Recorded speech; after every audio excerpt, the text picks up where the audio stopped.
Hello student, welcome back to the national classes once again private limited quota। बच्चों, जैसा कि मैंने कल आपको ऑक्सीजन चक्र के बारे में बताया था, कल हमने जानकारी प्राप्त की थी ऑक्सीजन चक्र के बारे में। आज अपन जानकारी प्राप्त करेंगे कार्बन चक्र के बारे में। कार्बन चक्र के बारे में आज अपन जानकारी प्राप्त करेंगे। आइए देखते हैं इसमें क्या होता है, किस प्रकार। तो देखिए, वायुमंडल में कार्बन की मात्रा बहुत ही अल्प है। आपको पता है कि वायुमंडल में कार्बन की जो मात्रा है वो विभिन्न यौगिकों के रूप में, गैसीय पदार्थ के रूप में, खनिजों के रूप में उसमें उपस्थित होते हैं। इसके अलावा कार्बन जो है मुख्य रूप से ग्रेफाइट तथा हीरे के रूप में पाए जाते हैं। ये इसके कार्बन का ही रूप है। तो अब अपन देखते हैं वायुमंडलीय कार्बन डाइऑक्साइड। जो वायुमंडल में जो कार्बन डाइऑक्साइड है उससे अपन सबसे पहले क्या करते हैं, पेड़ पौधे होते हैं वो प्रकाश संश्लेषण की क्रिया द्वारा कार्बन डाइऑक्साइड को एब्जॉर्ब करते हैं, उसको अवशोषित करते हैं। फिर कार्बन डाइऑक्साइड को अवशोषित करके जो है खाद्य पदार्थ के रूप में कार्बनिक पदार्थ बनाते हैं, जैसे कि ग्लूकोज वगैरह हुआ। तो वो कार्बनिक पदार्थ के रूप में बनते हैं। इससे कार्बनिक पदार्थ बना, फिर कार्बनिक पदार्थ कोयले में कन्वर्ट हुआ, फिर उससे पेट्रोलियम बना, फिर उससे पौधों में से पेट्रोलियम का निर्माण भी इसी के द्वारा होता है। कार्बनिक पदार्थ के द्वारा फिर जंतुओं में उपस्थित कार्बनिक यौगिक भी इसी के द्वारा होता है। फिर कार्बनिक पदार्थ के द्वारा वापस इसके रिएक्शन द्वारा, क्रिया द्वारा वायुमंडल में कार्बन डाइऑक्साइड मुक्त होती है। ये तो अपन इधर चले। इसके आगे यदि मैं इधर जाता हूं तो कार्बनिक पदार्थ पौधे के द्वारा कोयले का निर्माण, पेड़ पौधे नीचे दब जाते हैं, लाखों हजारों वर्ष बाद जो है कोयले में परिवर्तित होता है, तो कोयले का निर्माण हुआ। अब कोयले को अपन बड़े बड़े फैक्ट्रियों में, उद्योगों में, कारखानों में इसको दहन होती है।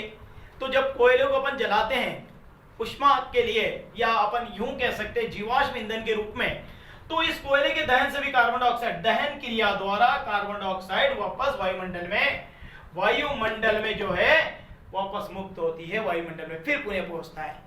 और इस प्रकार फिर वही प्रकाश संश्लेषण की क्रिया, जल में उपस्थित कार्बोनेट पदार्थ और ये सारी चीज वापस चलता रहता है। अच्छा, अब अपन इधर चले। प्रकाश संश्लेषण की क्रिया के फलस्वरूप जल में उपस्थित कार्बोनेट उठी चूने का पत्थर, और इस प्रकार चूने का पत्थर से जो ये भी एक कार्बन डाइऑक्साइड पाया जाता है, इसमें कार्बन पाए जाते हैं, इसमें भी कार्बन पाए जाते हैं चूने के पत्थर में। तो इसमें कार्बोनेट के रूप में होता है।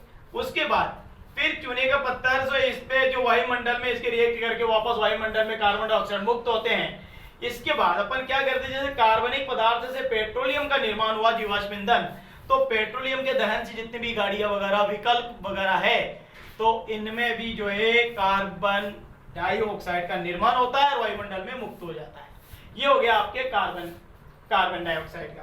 फिर उसके अलावा जंतुओं में उपस्थित कार्बनिक पदार्थ से अकार्बनिक पदार्थ में भी कन्वर्ट होते हैं, और इसके श्वसन क्रिया के द्वारा, या श्वसन और अपघटन, वायुमंडल में जो कार्बन डाइऑक्साइड होती है उसके हमने प्रकाश संश्लेषण के द्वारा कार्बनिक पदार्थ में बदला, या कार्बनिक पदार्थ पौधे में बदला हमने, या ग्लूकोज के रूप में जो परिवर्तित होते हैं प्रकाश संश्लेषण की क्रिया के फलस्वरूप उस ग्लूकोज का अपन उपयोग करते हैं, चाहे शर्करा के रूप में, चाहे भोजन के रूप में, चाहे किसी भी रूप में। फिर इस ग्लूकोज का टूटना कैसे होता है, ऑक्सीजन ग्रहण करने के बाद ऑक्सीजन जो है इसे कार्बन डाइऑक्साइड में बदल देता है, और वो कार्बन डाइऑक्साइड अपन श्वसन क्रिया के द्वारा वापस वायुमंडल में छोड़ देते हैं। तो ये चक्र भी चलता रहता है। बच्चों, अपन इसके बारे में ऐसे जान सकते हैं कि जैसे कि कार्बन चक्र में पृथ्वी पर कई रूप में पाया जाता है। कार्बन चक्र पृथ्वी पर कई रूप में पाया जाता है, जैसे हीरा, graphite, carbonate, carbon dioxide, protein, carbohydrate, वसा, विटामिन आदि रूप में जो है आपको जो है इसमें पृथ्वी पर पाई जाती है कई रूपों में कार्बन डाइऑक्साइड। तो देखिए, इतने रूपों में पाए जाने के बाद भी प्राणी ऊर्जा के लिए ग्लूकोज का उपयोग करते हैं। जो ऊर्जा में प्राप्त होती है भोजन के पाचन के परिणाम स्वरूप जो ऊर्जा मिलती है हमें, वो जो है वो ग्लूकोज से प्राप्त होती है। प्राणी ऊर्जा के लिए ग्लूकोज का उपयोग करते हैं, ग्लूकोज से प्राप्त होती है। और ग्लूकोज का निर्माण कौन करता है? हरे पौधे करता है। हरे पौधे कार्बन डाइऑक्साइड की उपस्थिति में, पर्णरित की क्रिया, पर्णरित की उपस्थिति में प्रकाश संश्लेषण की क्रिया द्वारा जो है भोजन बनाते हैं और उसे प्रकाश संश्लेषण कहते हैं। उसमें भी जो ग्लूकोज बनता है, उस ग्लूकोज से हमें ऊर्जा मिलती है, प्राणी जगत को ऊर्जा मिलती है, प्राणी ऊर्जा प्राप्त करते हैं।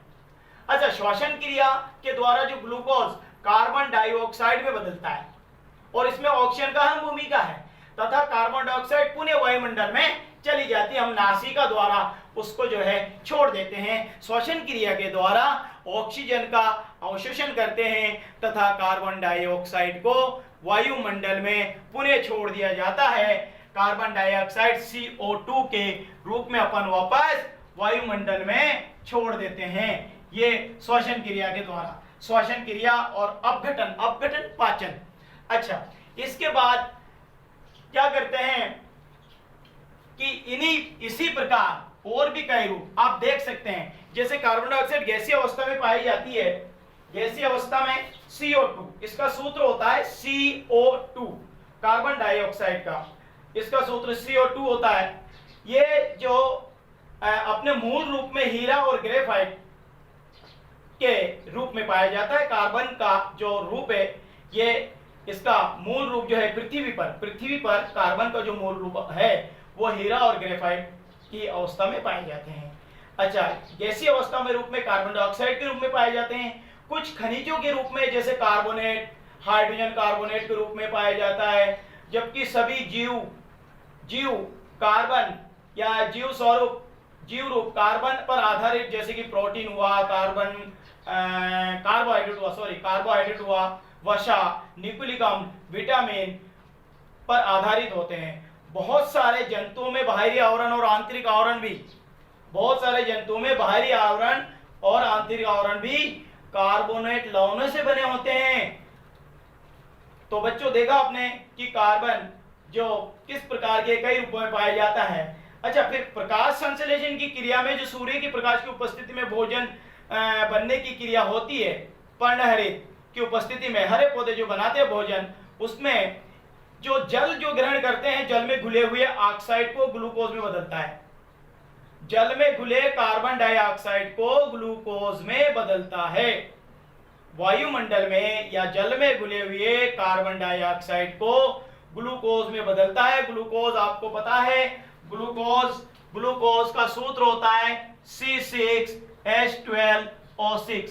ये ग्लूकोज है, ये ग्लूकोज है जो जल में जो प्रकाश संश्लेषण की क्रिया द्वारा बनते हैं, ग्लूकोज में बदलता है या अणु में बदल देते हैं। ये ग्लूकोज दूसरे अणुओं में या पदार्थ में बदल दिए जाते हैं, या तो दूसरे जैविक रूप में, जैसे कि प्रकाश संश्लेषण के लिए ऊर्जा प्रदान करते हैं। फिर जीवित प्राणियों को ऊर्जा प्रदान करने की प्रक्रिया में ग्लूकोज का उपयोग होता है। श्वसन की क्रिया